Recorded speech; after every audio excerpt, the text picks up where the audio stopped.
harto. ¿Cuántos son ahorita? ¿Me dijiste algo de 30? Somos alrededor de 30 y hay 15 personas. 15. Ya, bueno, después vemos eso, hijo. Ya está. Eh, bueno, quien les habla es el doctor César Kuroki. Yo soy jefe del departamento de la unidad motor y dolor del Instituto Nacional de Rehabilitación, Adriana Rabasa Flores. Eh, el año pasado, nuestro coordinador era el doctor Quintana, pero por edad ya lo han cesado. Ahora la nueva coordinadora es la doctora Marta Méndez. Entonces con ella estamos reorganizando todo el tema de las clases y de las prácticas posteriormente. Que si Dios quiere, pues todo va a salir bien después de aquí, ¿no? 10 días aproximadamente. Ahí estaremos ya coordinando para, eh, para iniciar las prácticas. En estas exposiciones, bueno, he visto conveniente primero comenzar con dolor, que es la parte que nosotros más manejamos. Y después iremos coordinando ya para ver qué otros días dar las otras clases que me corresponden. Vamos a comenzar entonces con esta exposición que le he titulado como dolor, y dentro de ello vamos a ver el mecanismo neurofisiológico o fisiopatológico de esta patología. Entonces, el dolor en realidad es un tema muy vasto, y su concepción o su definición es muy difícil. Hay diversos autores, diversas instituciones, etcétera. Pero nosotros hemos tomado, yo creo que la más considerada mundialmente, como es la Asociación Internacional del Dolor, cuya definición, como dice la diapositiva, es que el dolor es una experiencia sensorial o emocional desagradable asociado a un daño tisular real o potencial. ¿Qué quiere decir esto? Un daño real es lo que nosotros percibimos, ¿cierto? Una arrancada, un corte, etc.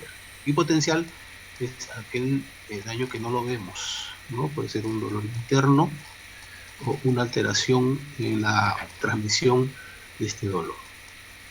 De una manera más práctica y sencilla se puede definir como una experiencia sensitiva, desagradable, acompañada de una respuesta, ¿no?, afectiva, motora, neurovegetativa, incluso también de la personalidad cuando este dolor ya se hace crónico. Entonces, un poquito para entrar a la clasificación de este dolor, vamos a hablar según su perfil temporal de aparición. Esto lo vamos a hacer dividir en dolor agudo y dolor crónico. El dolor agudo es de inicio repentino, tiene breve tiempo de duración y su remisión es generalmente paralela a la causa que produce este dolor. El dolor crónico, ¿no?, se extiende más allá de la lesión inicial. Acuérdense que el dolor crónico es cuando el dolor agudo no remite. Entonces esto se va perpetuando con cambios degenerativos o de destrucción tisular, etc. Antes de continuar, vamos a hacer acá una pequeña diferencia entre lo que es el dolor agudo y el dolor crónico. La finalidad del dolor, en realidad el dolor, sin el dolor no existiéramos. Su finalidad es de protección, ¿cierto? Porque nosotros, por ejemplo, nos quemamos o sentimos un pinchazo, lo primero que hacemos es retirar la mano, si es ahí donde recibimos la noxa, o el pie, etcétera. No es protección. Si nosotros dejamos ahí nuestra extremidad, entonces nos vamos a lesionar más.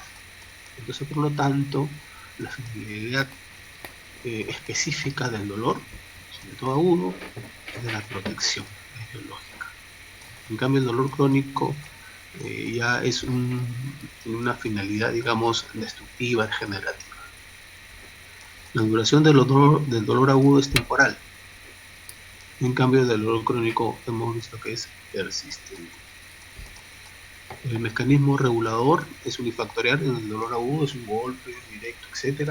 En cambio, el dolor crónico ya entra otros factores, ¿no? Por ejemplo, en la lumbalgia entra el factor de la mala postura, de la obesidad, de la nutrición, ¿cierto? Alguna alteración orgánica de la columna, alguna alteración, por ejemplo, un núcleo pulposo, un incremento del ángulo de la lordosis, etc.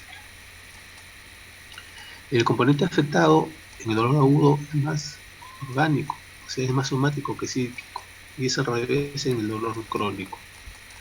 En una respuesta orgánica, en el dolor agudo, vamos a ver aumento de la frecuencia cardíaca, de la frecuencia respiratoria, hay sudoración, dilatación pupilar, o sea, es inmediato.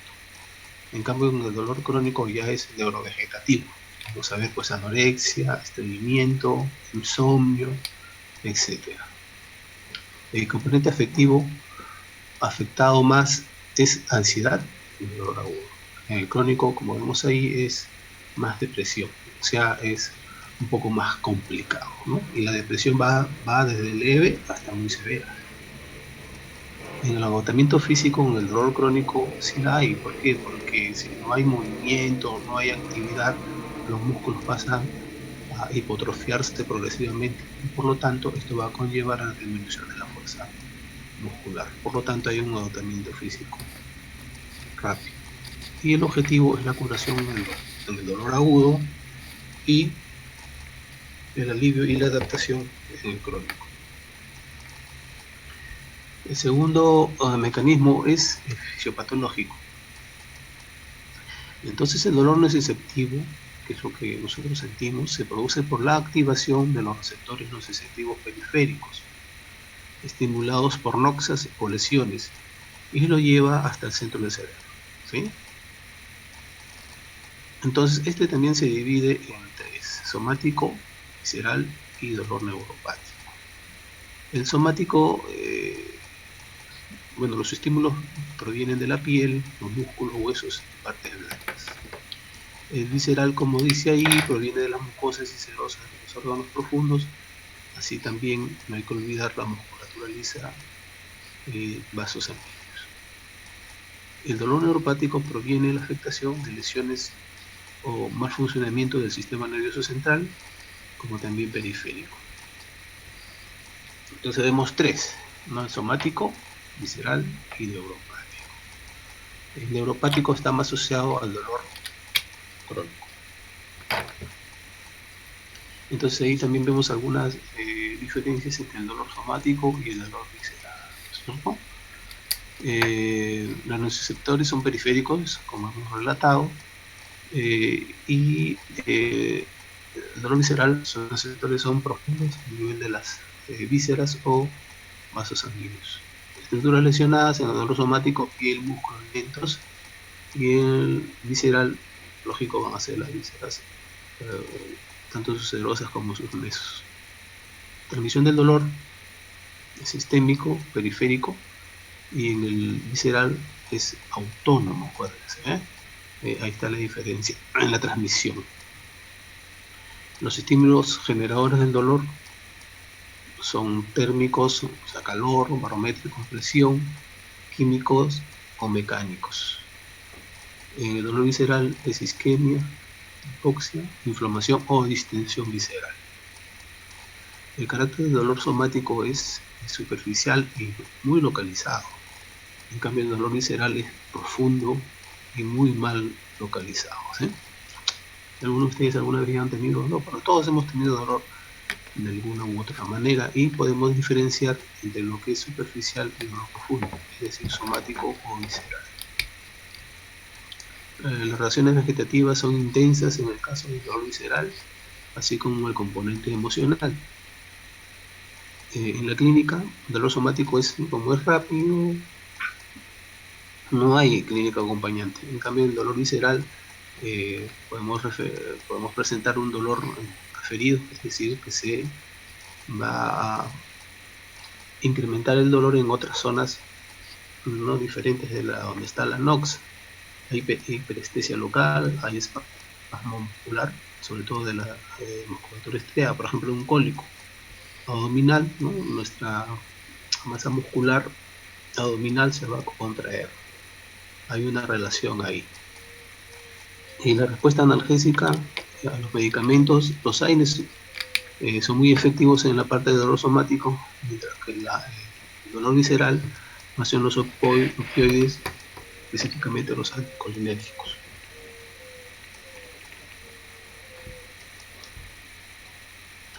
El dolor neuropático.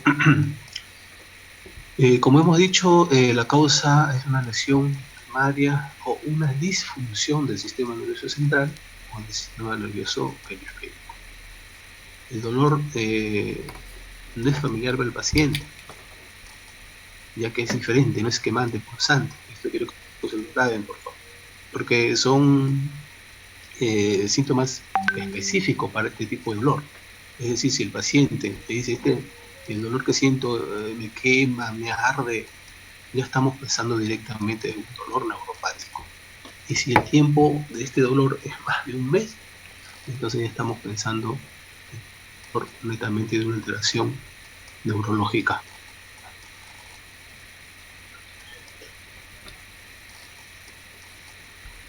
Aquí también he colocado esta diapositiva porque quiero que entendamos que hay dos fenómenos que se presentan en el dolor neuropático. Uno es negativo y el otro es positivo. Llamamos negativo cuando hay una interrupción o una lesión en el nervio. Nosotros sabemos que el nervio tiene su axón y tiene su recubrimiento mielínico. Entonces el nervio se puede lesionar a través de su axón, ¿no? Y se le llama axonognesis. Es importante porque si se lesiona el axón, la patología va a ser más intensa y va a durar mucho más tiempo. En cambio, si la lesión es en la vaina mielínica, ¿no? Se le llama neuropraxia. Y esta va a tener una mejor evolución y el tiempo de curación va a ser más corto, digamos, ¿no? Por ejemplo, en las lesiones del nervio facial, si es una neuropraxia, ¿no? Nosotros lo sabemos mediante un estudio que se llama electromiografía. Entonces nosotros le aseguramos al paciente de que un mes lo vamos a curar. Pero si la electromiografía nos dice que es un axonognesis, entonces tenemos que tener mucho más cuidado porque esa lesión va a durar más de 2 a 3 meses. Entonces, según el sistema nervioso afectado, los fenómenos negativos, ¿no? Pueden ser motores, por ejemplo, la parálisis facial, que va de una paresia a una parálisis total. Sensorial, vamos a sentir a la completa anestesia. También algunos sensoriales como las alteraciones como el oído, que puede ser la sordera, la ceguera, etc. Y otro fenómeno negativo en el dolor neuropático que es autónomo, o sea, hay hiperhidrosis, o puede ser todo lo contrario, anhidrosis, hay trofoedema, etcétera, etcétera. En los fenómenos positivos, sus mecanismos fisiopatológicos son completamente diferentes. ¿Qué quiere decir acá? Que acá pues no hay una alteración morfológica del nervio, está intacto, ¿no? Entonces en el estudio electromiográfico sale normal. Entonces lo que más acá está alterado es su transmisión, o sea, su electroestimulación. O sea, hay una alteración a nivel de esta funcionalidad. Y los síntomas que presenta el paciente es un dolor muriente, sensación de quemazón, un dolor lancinante, no puede ser de gran intensidad, está limitado a una zona o un punto concreto. Este fenómeno positivo está más relacionado al dolor neuropático.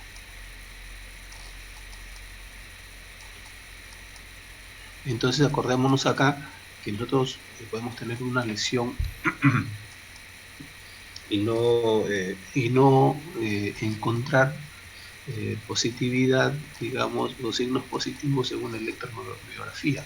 Esto no quiere decir pues que no hay una alteración en el nervio. Entonces, tenemos que pensar que para eso está la clínica. Cuando es cambios positivos, lo que manda aquí no es un examen auxiliar, sino la clínica. mediante la anamnesis, lo que nos refiere el paciente, ¿no? Y mediante los signos que vamos a encontrar en el examen clínico. Entonces ahí podemos detectar de que hay una alteración, digamos, nerviosa crónica o neuropática. Por el curso de su evolución lo podemos clasificar en dolor continuo u episódico. El dolor continuo pues, transcurre en el largo del día, pero no va a tener una misma intensidad, sino puede tener unos pequeños ascensos o descensos en el transcurso del día. En el dolor episódico, bueno, aquí existen ya periodos del día donde no hay dolor. O sea, no es constante. Va a remitir el dolor ciertas horas.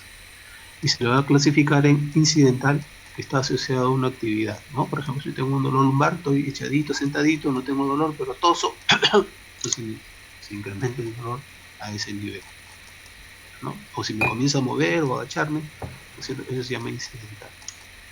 El intermitente es de que, bueno, soy el mismo paciente con dolor lumbar, no me muevo, pero sin moverme incluso, ¿no? En cierto tiempo se aparece de nuevo el dolor.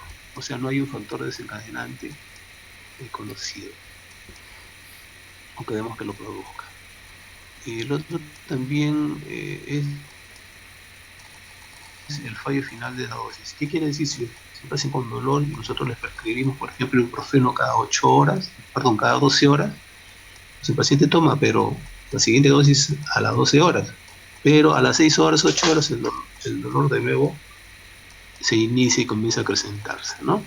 Entonces aquí hay que regular la dosis, ya no es cada dosis, sino cada 8 horas, por ejemplo. Y el dolor no somático, bueno, acá se incluye pacientes que no se puede incluir en las clasificaciones anteriores. Muy comúnmente se le denomina dolor psicógeno, pero aquí quiero que tengan en cuenta que no es así tan sencillo, como si es un dolor psicológico, psicógeno, etc. No, hay que tener mucho cuidado, sobre todo cuando es un dolor crónico. Como hemos visto ahí en las diapositivas anteriores, nos puede llevar a una depresión y muy severa. Pero existen subgrupos, ¿no? Que incluyen otros tipos de diagnóstico dolor no somático, como son el trastorno somatomorfo, trastorno del estado de ánimo, simulación, etc. Esto tenemos que tenerlo muy en cuenta. Por ejemplo, en el caso de la simulación, ¿no? Como nosotros no podemos medir el dolor o si lo tiene el paciente, ¿no? Porque no hay forma de hacerlo. Nosotros como médicos laborales nosotros damos un famoso certificado de discapacidad, ¿no? Si este certificado de discapacidad es severo, entonces el Estado les está dando una pensión. Es poca, creo que es algo de 280 acá en el Perú, pero hay personas que sin tener ningún tipo de dolor, ningún tipo de lesión, tratan, ¿no?, de engañar para este beneficio. Entonces nosotros tenemos que estar en la capacidad de poder detectarlos. Acá también un esquema en la clasificación del dolor no sensitivo y neuropático. Entonces, recapitulando, el dolor no sensitivo va a ser somático y visceral, y el neuropático va a ser una alteración del sistema nervioso central o del sistema nervioso periférico. En la clínica, en el dolor somático, es un dolor sordo, continuo, bien localizado, similar a un pinchazo o una lesión. El dolor visceral es un mal localizado, profundo, continuo y cortante, tipo retorcijón o cólico. Y en el sistema nervioso central o dolor neuropático, lo que se siente son hipoestesias, hiperalgesias, parestesias, hay dolor tipo ardor, quemazón, etc. Muy bien, entonces ahora vamos a pasar a la neurofisiología del dolor. Es un tema no muy sencillo, pero tenemos que saberlo para poder comprender. Ustedes, cuando sean médicos desde internos ya, que falta poquito, van a lidiar con lo que es el dolor, todo tipo de dolor, lo que estamos hablando, tanto somático, visceral o neuropático. Entonces tenemos que al menos conocerlo para poder identificarlo y tratarlo.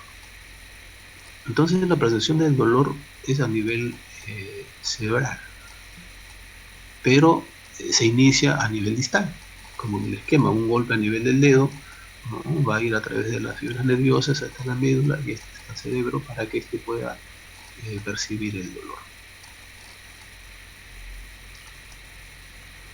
Entonces, la neurofisiología del dolor. Como hemos visto, la noxa, o el sitio donde el tejido es dañado, la percepción de dicho daño se produce en una serie de eventos fisiológicos que colectivamente se denominan nocicepción. O sea, son eventos fisiológicos que van desde la noxa, o sea, desde el dedo, como hemos visto ahí en la diapositiva anterior, hasta la corteza cerebral.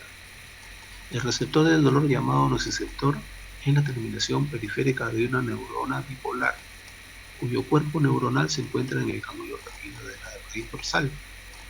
Y la terminación nerviosa son terminaciones nerviosas libres, ¿de acuerdo? Terminaciones nerviosas como tales que terminaciones nerviosas libres. Ahora, existen niveles de integración donde la información del dolor es procesada de forma organizada y sometida al control de los sistemas individuales hasta llegar al cerebro, en donde se produce la percepción.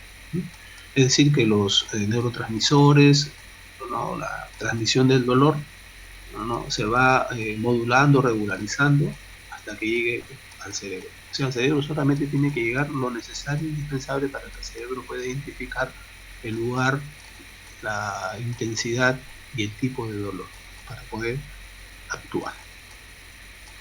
Entonces, en el dolor vemos en el esquema que las fibras son nerviosas, terminaciones libres, y pueden ser básicamente de dos tipos: tipo fibra C y tipo A delta. Las C son más delgadas porque no tienen mielina, y las fibras delta son más gruesas porque tienen mielina. Entonces, esta nocicepción, para comprenderlo un poco mejor, va a tener 4 procesos, pero estos procesos didácticamente están paso por paso, pero este es una voragine, ¿no? Está continuamente dando vueltas, tanto la transmisión, percepción, modulación, o sea, es netamente continuo. Pero para comprenderlo mejor, vamos a empezar por el estímulo o la noxa.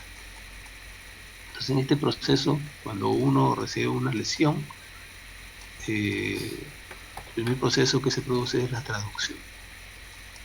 La traducción es el proceso por el que los estímulos nocivos son convertidos en un potencial de acción a nivel de los receptores. ¿Sabes? La transmisión, una vez pasada la traducción, se va a generar su impulso nervioso, va a discurrir a través de la neurona. Este va a tener una propagación de manera centrípeta y ascendente, o sea, hacia el centro y hacia arriba. Debe seguir lo que es la modulación o antinocicepción, proceso por el cual la transmisión es atenuada en diferentes niveles. O sea, no todo el estímulo nervioso va a llegar al cerebro, sino sería un caos, ¿no? Solamente va a llegar lo necesario, y para eso está la modulación. Y la percepción ya es el proceso final por el que la traducción, la transmisión y la modulación interactúan con la psicología del paciente, ya para crear una experiencia emocional subjetiva que se percibe como dolor, ¿sí? Entonces, acá también hay que remarcar que en la percepción del dolor va a haber mucho lo que es el aspecto de la experiencia previa, ¿no? Porque hay personas que pueden de niño tener procesos dolorosos leves a muy intensos, y otras personas no. Por ejemplo, hay personas que llegan al hospital, paciente, y me dice que primera vez van a un hospital, ¿no? Tienen 40, 50 años. Es algo raro, ¿no? Pues dicen, no, soy sano, primera vez que vengo. ¿Qué me duele? Me duele la columna, por ejemplo.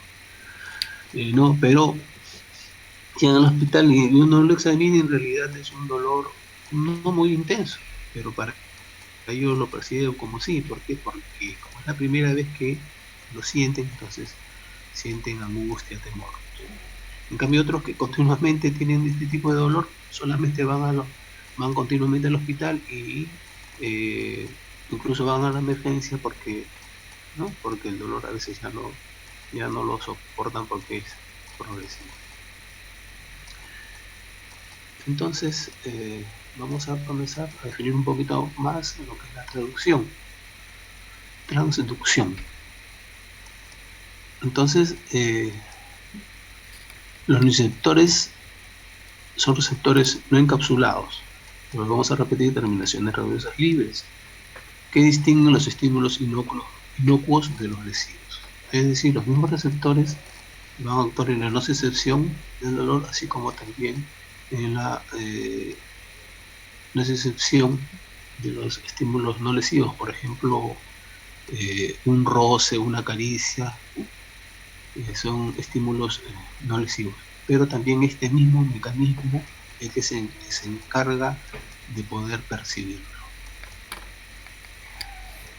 El nociceptor se clasifica de acuerdo al tipo de fibra, distinguiéndose dos tipos, los receptores A, delta y los receptores C. Estos están relacionados a las fibras C y las fibras A delta. Las fibras C, volvemos a repetir, son mielínicas y las fibras A delta mielínicas.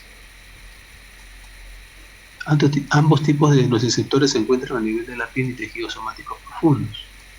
En cambio, a nivel visceral C predominan los receptores tipo C. Vuelvo a decir que los receptores tipo C predominan más en las vísceras y en los tejidos somáticos de la piel y profundos más están los tipos D y C.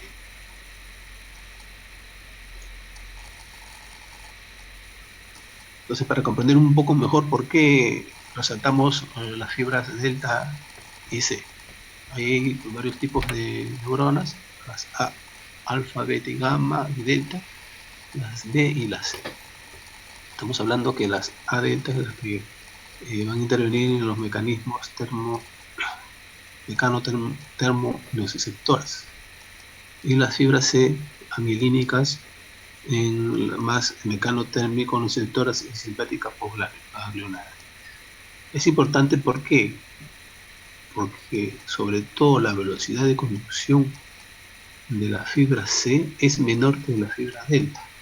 Como ven ahí, la fibra delta corre a 15 metros por segundo. En cambio, la fibra C 1 o 2 metros por segundo. Esto es importante porque, por ejemplo, cuando nosotros nos volteamos, ¿no? Estamos sentados, nos queremos parar y nos volteamos con el filo acá de la mesa o de la silla, ¿sí? ¿Qué es lo que primero? O nos golpeamos la cabeza, o vemos a un niño que recién golpea en la cabeza, ¿qué es lo primero que hace? Nos frotamos, ¿no es cierto? Nos frotamos. Comenzamos a frotarnos para que el dolor disminuya, ¿no? Entonces es un acto de protección. Entonces aquí tiene que haber estas dos fibras. Hemos dicho que las fibras C son las que van a llevar el dolor, ¿sí? Este dolor va a ir periférico hasta central primero por las fibras C, y estas van a ir a una velocidad de 2 metros por segundo. Entonces, ¿qué es lo que pasa? Para que esta información nos llegue, nos sobamos. Entonces, al sobarnos, nosotros estamos activando los receptores, digamos, de frotación, de roce, de caricia, que no son dolorosos. O sea, estamos activando receptores no dolorosos. Y como estos receptores están inervados por fibras A delta, ¿sí? Y como son mucho más rápidos, entonces nosotros al sobar este frote va a ganar, digamos, a la fibra C. Y el estímulo va a llegar primero a la médula y por lo tanto le va a ganar al estímulo doloroso y va a disminuir así el dolor, ¿no? Es una forma de modulación periférica. ¿Se dan cuenta? Por eso es importante la velocidad de estos tipos de neuronas, para poder hacer ese juego de poder ganar siempre a la velocidad del dolor.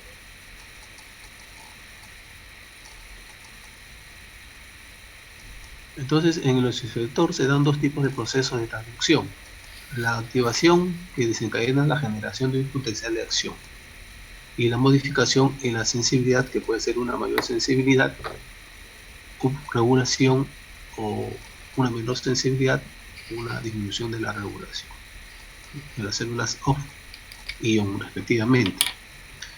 Entre los mediadores químicos que provienen del tejido circundante al receptor y que modifican su sensibilidad tenemos a las prostaglandinas, las bradicininas, la histamina, que regulan hacia arriba la sensibilidad del nociceptor, mientras que el óxido nítrico lo regula hacia abajo. Como estamos viendo ahí, ¿no? En la lámina anterior, vemos ahí en el esquema que hay una lesión, y vemos ahí pues, muchas sustancias, ¿no? La bradicina, las prostaglandinas, la sustancia P, el gen, el, el gen de necrosis tumoral, células, incluso los mastocitos, los vasos sanguíneos, que hay un edema y ahí producen también vasos digamos, exudación de líquido extravascular con sustancias P, etc. Entonces todo esto va a formar un caldo, le llamamos, ¿no? O una sopa con todos estos neurotransmisores. Y estos a su vez son los que van a actuar a nivel de los receptores periféricos y para que comience, ¿no? El estímulo, a esto se le llama netamente traducción. Es decir, la traducción que significa cambiar, ¿no? De una energía, de un tipo de energía a otro tipo de energía, a una forma de energía a otra forma de energía. Por ejemplo, no sé si hasta ahora lo harán, en los colegios antes decimos en la parte ¿no? de laboratorio, ¿no? Hicimos este experimento, teníamos un vaso con agua destilada, agua destilada. Poníamos dos alambres en los extremos y lo amarrábamos a un foquito pequeño, ¿sí? Entonces lo colocábamos y ¿qué es lo que pasaba? Nada, el foco no se prendía. Sacábamos y echábamos al agua una cucharada de sal y lo movíamos. Volvíamos a meter los alambres y el foco se prendió, se prendía. Entonces, ¿qué había pasado acá? Una traducción. Una traducción, ¿por qué? Porque en medios químicos, como es la sal, se producía una energía eléctrica. ¿Cómo se hacía esto? Nosotros al disolver la sal en el agua, ¿no? Se van disolviendo en moléculas, ¿no? La sal es el cloruro de sodio. Entonces, cloruro por un lado, el cloro por un lado y el sodio por otro. Cloro, electrones negativos, sodio, electrones positivos. Cada una iban por ambas alambres y al unirse producían la corriente eléctrica. Es una forma simple de, para comprender lo que es la traducción. Entonces, ¿qué es lo que pasa acá? En esta noxa, en este caldo, cocido por esta noxa, va a haber también un estímulo químico que se va a transformar en un impulso eléctrico que va a ir a través de la neurona hacia la médula espinal. Y acuérdense que su cuerpo de esta neurona está en el ganglio dorsal de la médula. Ahí ese es su cuerpo. Y ahí es donde va a llegar la información, como vemos ahí. Doctor Kuroki. ¿Sí? Cierto, lo que pasa Dígame. es que dura 40 minutos la clase y ahorita se va a cerrar. Voy a crear otra vez otra reunión para que se vuelva a agregar. Solo le da clic al mismo link que le di. ¿Sí? Ahorita lo hacemos una pausa. Sí. No, es que se corta a los 40 minutos. La... ¿Cuánto falta? Menos de un minuto. ¿Y podemos entrar después o ya no? Pues no sé cómo estén organizados mis otros compañeros. Igual Ah, no sabía eso de los 40 minutos. se crea ¿Qué rapidito. tiempo tenemos para terminarlo? ¿Ah? Ahorita es menos de un minuto, se va a cortar ahorita.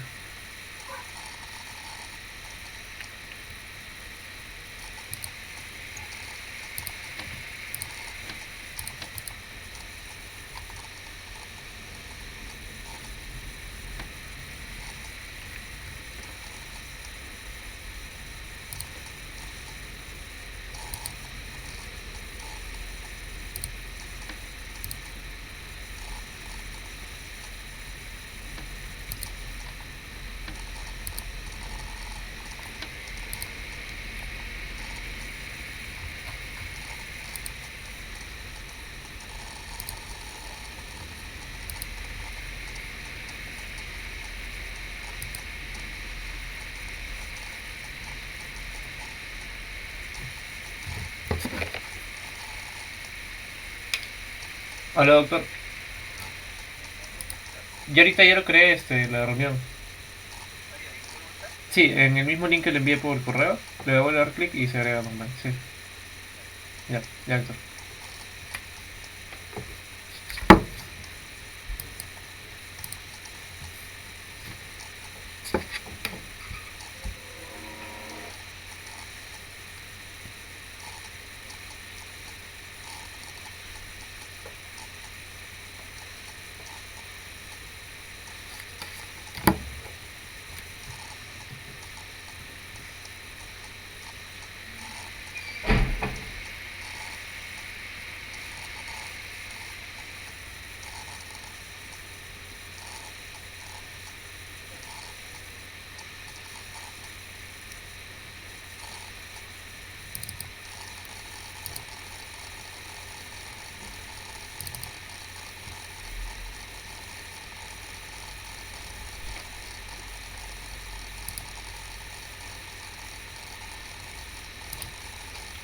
Hola, doctor. Ya, entonces vamos a Sí, continuar. ya. Son 40 minutos más entonces, ¿no? Está Sí, bien. solo dura Yo creo 40 que minutos. acá, ya, entonces sí, acá terminamos ya. Ya. Entonces la introducción, ya les expliqué cómo es y va a viajar a través de la neurona hasta la médula espinal, cuyo cuerpo está en el ganglio posterior de la médula espinal. Entonces las fibras ingresan a la médula espinal por el surco posterolateral y se producen en la lámina del asta posterior de la médula espinal, ¿no? El APME, asta posterior de la médula espinal. ¿Y dónde llegan? Llegan a este nivel del asta posterior, pero esta asta posterior está subdividida, digamos, en láminas de Reset, ¿no? Como vemos ahí, este es un ejemplo, que hay una división de hasta 10, ¿no? 10 láminas, 10 láminas. Dentro de las principales, en la faringe nociceptiva, vamos a tener a lo que son las láminas, las primeras láminas, o sea, las láminas 1 hasta la quinta. Como vemos ahí en el esquema, es importante saber este esquema, porque a este nivel de la asta posterior está el inicio de la segunda neurona, ¿no es cierto? Entonces, en el primer nivel es una zona marginal, donde las neuronas nociceptivas específicas constituyen parte de la segunda neurona de la vía nociceptiva y forman el 20 a 25% de las fibras ascendentes. Estas neuronas identifican la localización del estímulo y hasta cierto punto la modalidad. Es decir, que son específicas. Ya el cerebro sabe dónde está la noxa. En esta 1 y 2, donde llegan, como vemos en el esquema, las fibras A, delta, y en la lámina 2, donde llegan las fibras C, y en las láminas 5 se encuentra otro tipo de segunda neurona, que forma la mayor parte de las fibras ascendentes, las denominadas neuronas de rango dinámico amplio, RDA. Esto se caracteriza porque recibe diferentes tipos de neuronas, no solamente las A y C, sino también las A delta, las alfa, las beta, ¿no? Y estas neuronas, por lo que son muchas, el dolor no se puede identificar, no se puede localizar bien. Está más relacionada a la intensidad del dolor, ¿no? Dolor leve, moderado o severo. En cambio, las primeras láminas están directamente relacionadas a identificar la localización del estímulo. Una vez que están sus cuerpos neuronales en el asta posterior, van a decursar y van a ir, como este esquema, a utilizar las vías espinales ascendentes. Son varias, pero la principal es la espinotalámica. El enlace espinotalámico es la vía más importante. Alrededor del 90% de todas las vías ascendentes va a cruzar la línea media a través de la comisura anterior y las fibras que constituyen los haces espino-reticular, espino-mesencefálico se originan probablemente en las láminas profundas de la médula y ascienden tanto homolateral como lateral, ¿no? Entonces un recuerdo ahí un poquito de lo que es de las vías espinales ascendentes. El nervio periférico de la asta posterior a decusar y van a ir hasta la corteza cerebral. Primero va a ser su llegada a lo que es el putamen y de ahí a la corteza cerebral, que es la tercera neurona, ¿sí?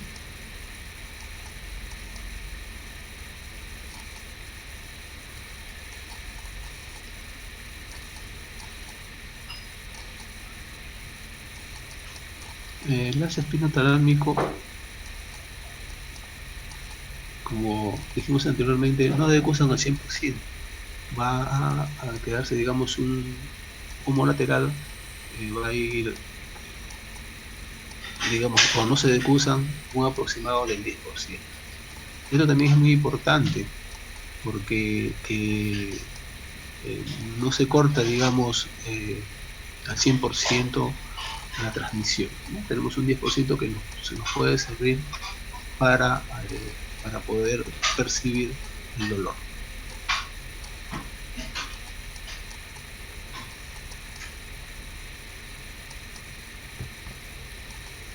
Entonces, desde la noxa, la piel, digamos, o estructura periférica, hasta que llega al cerebro, no toda la información va directa, sino que va a haber una modulación, ¿no? Es decir, por ejemplo, si hay un partido de fútbol, nosotros sacamos primero nuestro boleto, de ahí pasamos nuestra colita, entregamos nuestros boletos al policía o al vigilante o al portero, de recién entramos, buscamos nuestra silla y nos sentamos, ¿sí? Si el aforo son para 10.000 personas, pues 10.000 entraremos, ¿no es cierto? No pueden entrar más de 10.000, porque si no, no entrarían, habría un gran problema. Y no todos entramos a la vez, tenemos que hacer una cola, ¿sí? Para que todo sea organizado y el espectáculo sea correcto. Igual, en la modulación del cerebro es algo parecido, ¿no es cierto? Hay sistemas que van a regular poco a poco para que la información que llega al cerebro sea solamente lo suficiente para que éste lo pueda identificar y poder reaccionar ante él.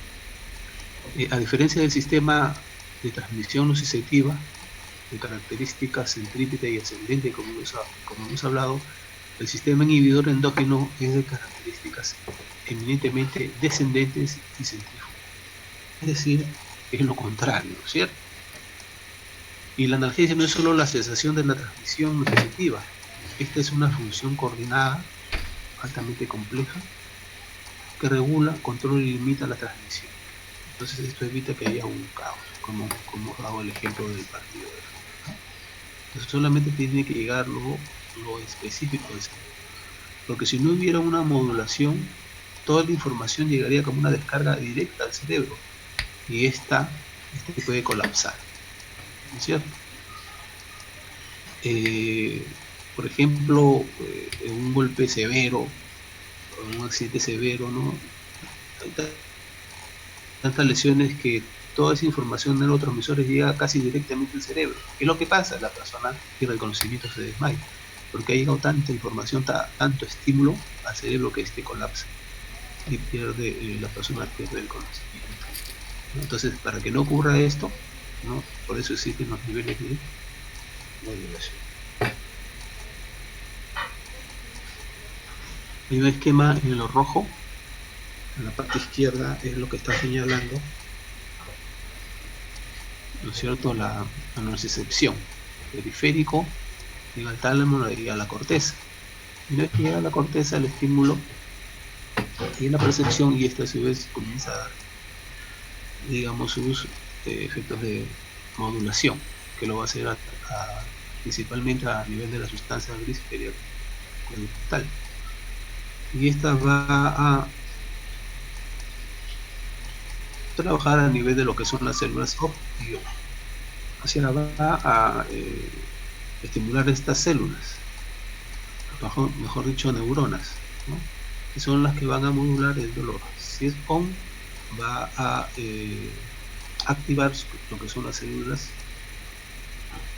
y nervios que van a disminuir el dolor. Y si es ON, son las neuronas que van a incrementar el dolor, ¿sí? Entonces, por ejemplo, hay que comprender acá, las células soft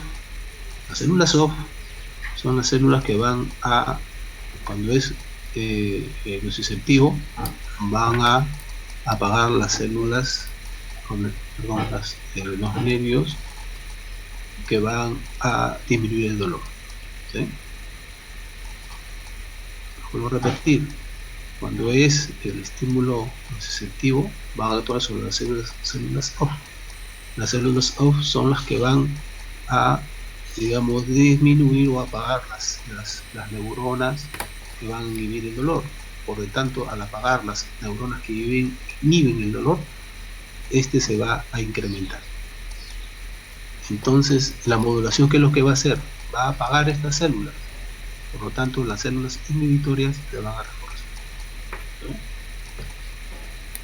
Entonces, la sustancia gris periacoyuntal se generan impulsos descendentes en los que se liberan endorfinas y encefalinas. Este sistema endorfinérgico es el principal, porque como vamos a ver después, van a actuar sobre los receptores del dolor para disminuir estos, e incluso para producir analgesia. La SGPA recibe proyecciones de diversos orígenes, como vemos ahí, corteza, hipotálamo, región parietal, región frontal, etc. Y se proyecta sobre los núcleos espinales del gemio a la cara y la médula para el resto del cuerpo. O sea, acá estamos viendo lo que es el asta posterior de la médula, así como también el núcleo espinal del trigémino. Aunque acordémonos acá que el asta posterior de la médula es prácticamente tronco, hasta nivel tronco, y la cara ya va a ser inervado por el núcleo espinal del trigémino para completar toda la superficie corporal.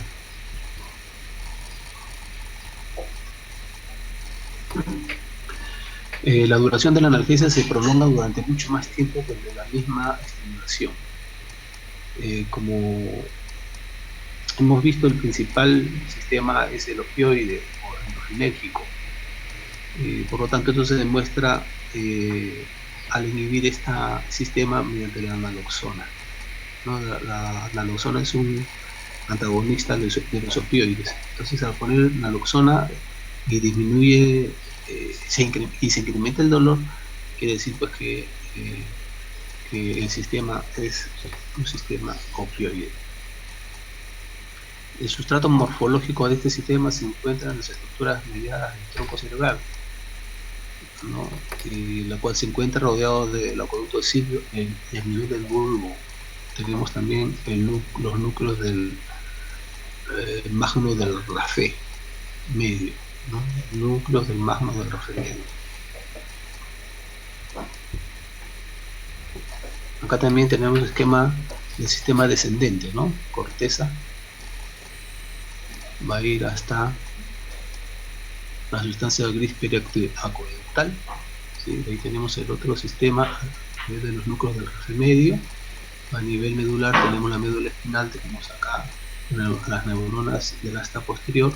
No está acá, pero a nivel periférico también hay un sistema neurotransmisor que va a modular también el dolor. Entonces, el nociceptivo es un sistema ascendente y centrífugo, y la modulación es su contrario, es descendente y centrífugo. Acá un poco el esquema que les traigo es para el sistema. Hay muchos más, pero el principal es el endorfinérgico, el sistema opioide, ¿no? Donde ellos van a actuar a nivel de los receptores afines, como es el mu, el kappa, el delta. Entonces las endorfinas, las dinorfinas van a ocupar estos receptores y van a producir modulación del dolor. Incluso las beta-endorfinas, que son las más potentes, van a producir analgesia. El otro sistema que va a modular el dolor es el GABAérgico, o sea, el sistema GABA. Hay varios sistemas GABA, 1, 2 y 3, y sus receptores alfa, beta y EI hacen modulación del dolor. Otro sistema conocido es el serotoninérgico, la serotonina. Sus receptores tienen, como ven ustedes ahí, casi hay muchos receptores por cada sistema. Y estamos colocando ahí donde básicamente va a actuar. en la serotonina, HTR1A y HTR5A son los básicamente van a modular el dolor. Aquí también un esquema un poco para ver dónde podemos actuar nosotros, ¿no? Entonces comenzamos periféricamente, si hay una lesión periférica, lo que nosotros podemos utilizar es, por ejemplo, inhibidores de las ciclooxigenasas, es decir, los antiinflamatorios, los AINES. También podemos utilizar los corticoides, ¿no? y otros como los antihistamínicos. Es decir, que vamos a disminuir el dolor a nivel periférico. Ahí podemos actuar. Podemos hacer también por anestésicos locales, puede ser parches de diclofenaco, etc. Ya un poquito más central a nivel todavía periférico, de niveles periféricos, y ganglio posterior, analgesia la podemos hacer ¿no? intrarraquídea o espinal, y la anestesia epidural, ¿no? para anestesia a este nivel. Por ejemplo, en las operaciones de la mano hacia abajo, en los partos, en las cesáreas, etc., se pone este tipo de anestesia. Más central, ya en la asta posterior, también podemos actuar acá, ¿no? Ahí también actúan lo que es los opiáceos, los antagonistas de la sustancia P, el sistema GABA.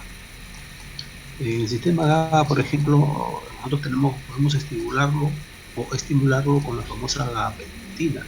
Nos vamos a estimular estos receptores GABA para que se produzca disminución del dolor, sobre todo central, ¿no? La GABA es a nivel central. Y los opiáceos, el sistema opioide, esos van a ser ya a nivel bien central, pero también a nivel periférico, ¿no? Entonces ahí vemos en este esquema los sitios donde podemos actuar para nosotros producir analgesia. En los opiáceos ya sabemos, por ejemplo, la morfina, todos conocemos la morfina, la codeína, ¿no? Son grandes disminutores del dolor. Y aquí también quiero resaltar porque se ha puesto el TENS. Aquí ya entramos a nuestro campo terapéutico. Se ha demostrado que el TENS también va a disminuir lo que es el dolor a nivel periférico y también a nivel central. Dice que a nivel central, el TENS va a estimular la sustancia gris que va a producir endorfinas.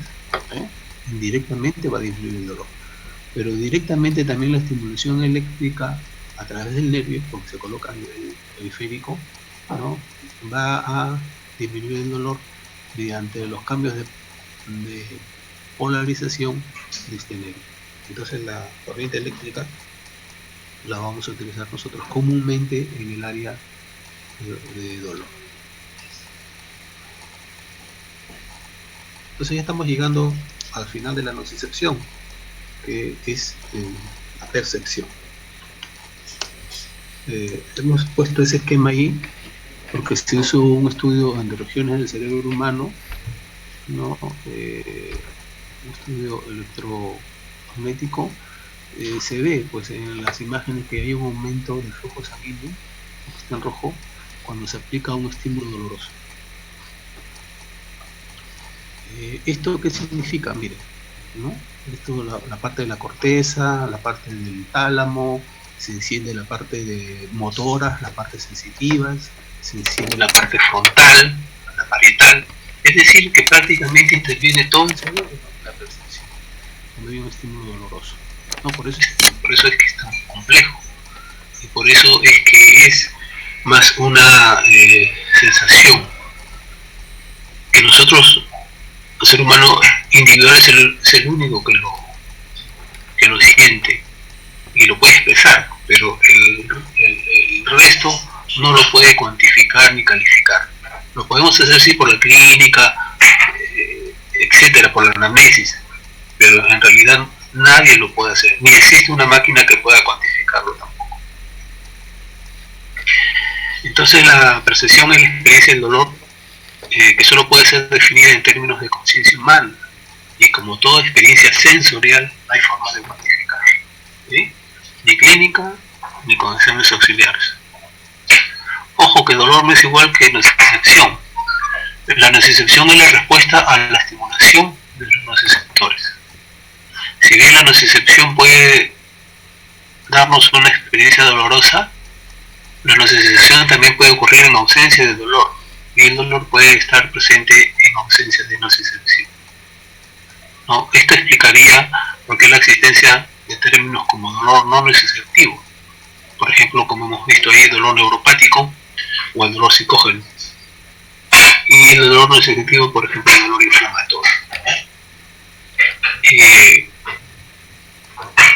La definición de dolor, o el dolor se acompleja más, digamos, se hace más difícil porque no solamente la nocicepción no nos puede explicar en realidad todo lo que se produce para la percepción del dolor. No puede haber un estímulo, no vemos un estímulo o una noxa externa, interna, y el paciente puede percibir el dolor, ¿no? Esto está ya más relacionado a cambios más intrínsecos, ¿no? A nivel de los neurotransmisores, a nivel de los receptores, ¿no? Por ejemplo, si hay más receptores de neurotransmisión del dolor, el dolor se verá incrementar, ¿no? Por ejemplo, si hay un mayor incremento de los neurotransmisores del dolor, el dolor se va a incrementar. Entonces, esto hace más compleja todavía la percepción del dolor. Entonces, recapitulando, bueno, aquí les estoy dejando también una bibliografía, y gracias por la atención.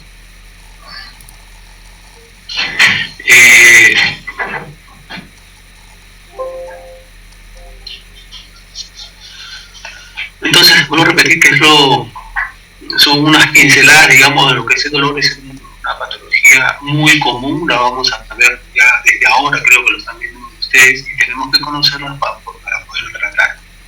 Ahora nosotros estamos viendo que hay dolor, ¿sí? Agudo y dolor crónico, pero hay patologías que presentan estos dos tipos de dolor. Por ejemplo, en las lumbalgias crónicas, ¿sí? La lumbalgia crónica, al ser crónica, ya estamos hablando de dolor crónico, ¿sí? Pero ¿qué pasa? En estas lumbalgias crónicas pueden tener sus reagudizaciones. Entonces, un dolor lumbar que se ha reagudizado, en ese momento va a tener un dolor agudo, porque es reagudizado, pero de fondo también va a tener su dolor crónico. Entonces nosotros tenemos que dar tratamiento para ambos, tanto para el dolor agudo de ese momento como para el dolor crónico. Es importante también porque la respuesta farmacológica va a ser muy diferente en la etapa aguda que en la etapa crónica.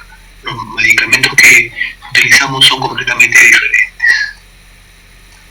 Entonces el dolor es difícil de cuantificar, ¿no? Para eso está la clínica. Nosotros nos valemos mucho de lo que es la escala análoga visual, ¿no? Que va del 1 al 10, la intensidad del dolor. O a veces también ponen caritas felices hasta una carita que está vibrando, o ponen colores, ¿no? Desde amarillo, blanco hasta el rojo, que significa mucho más dolor. Pero eleva la cuantificación del 1 al 10, no sirve mucho y casi mundial, ¿no? 0 no hay dolor y 10 es el dolor más intenso que haya tenido la persona. Entonces, vuelvo a decir, cada persona tiene su propia, ¿no? Digamos, forma de presentar el dolor y su propia forma de expresarlo. Por ejemplo, si nosotros ponemos del 1 al 10 personas, y le colocamos, digamos, un estímulo doloroso igual a todos, igual un pinchazo, un estímulo eléctrico a todos, comenzamos a preguntar del 1 al 10 a cada uno, y unos nos dirán 1, otros dirán 2, otros dirán 5, otros dirán 3, otros dirán 6, ¿no? O sea, cada uno va a interpretar de una forma diferente el dolor. Por eso es que es tan difícil de catalogar. Pero estos exámenes, esta clínica nos va a ayudar al menos para poder identificar qué tipo de dolores y poder nosotros actuar a través de ellos. Bueno, ¿alguna pregunta antes que esto vuelva a cerrarse?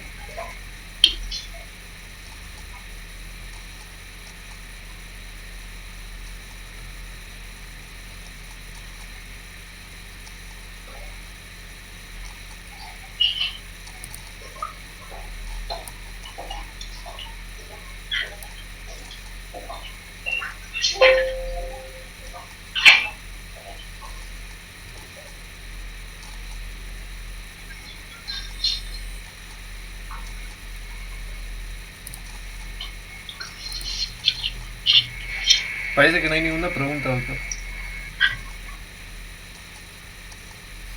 Sí, pero también les puedes dar mi correo donde ellos puedan de repente después de otra vez repasar esto, leer alguna otra cosa más, porque esta es una pincelada, como digo, lo que es algo muy profundo. Pero esto le va a servir como una base para que ustedes puedan después ya ir armando, profundizándose más, para después poder tratar esta patología, como vuelvo a repetir, es lo más común que van a ver durante su actividad profesional. Muy bien, entonces muchas gracias y espero sus preguntas en los mail. Gracias, doctora. Muy bien, buenos días. Buenos días.